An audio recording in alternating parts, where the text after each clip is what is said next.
Let me finish tonight with tomorrow's release of the John F. Kennedy assassination files.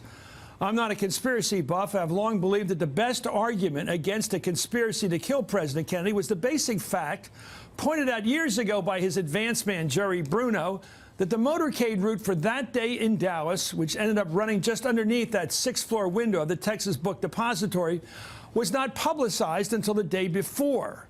How could someone have placed marksman Lee Harvey Oswald in that job at the book depository all those weeks before if no one knew it would be within rifle shot of the president's motorcade? Bobby Kennedy initially suspected, like most people, that his brother had been shot by someone opposed to his civil rights and foreign policy stance. Quote, "There's been so much bitterness," his press secretary, the respected journalist Ed Guthman, recalled him saying just after getting the news from Dallas. "I thought they'd get one of us, but Jack, after all he'd been through, never worried about it. I thought it would be me." In those first hours, Bobby also asked CIA Director John McCone whether anyone in the agency was involved. Kennedy said he phrased the question in a way that he couldn't lie to me. McCone told him they hadn't. But months later, on a trip to Krakow, Poland, Bobby Kennedy was asked the question directly. "Who killed your brother?" Quote, "I believe it was done by a man with the name of Oswald, who was a misfit in society, who lived in the United States and was dissatisfied with our government and our way of life, who took up communism and went to the Soviet Union. He was dissatisfied there. He came back to the United States and was antisocial and felt that the only way to take out his strong feelings against life and society was by killing the President of the United States. There is no question that he did it on his own and by himself.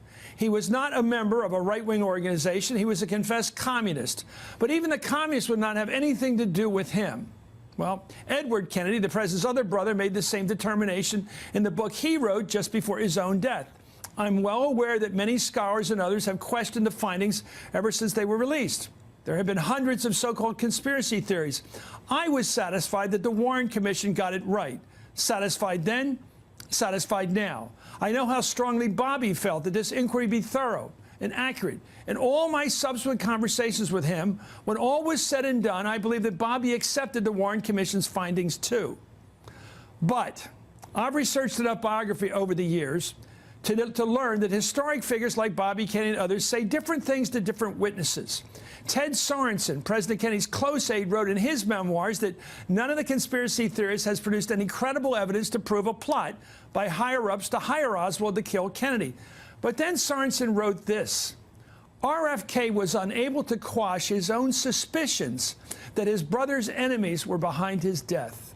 When the files get released tomorrow, will we get evidence of other actors, or will the trail end at the man Robert Kennedy described in such emotional detail in the months after Dallas? That misfit, that confessed communist, Lee Harvey Oswald, acting like so many assassins and mass killers before him and since, alone in the darkness of his heart.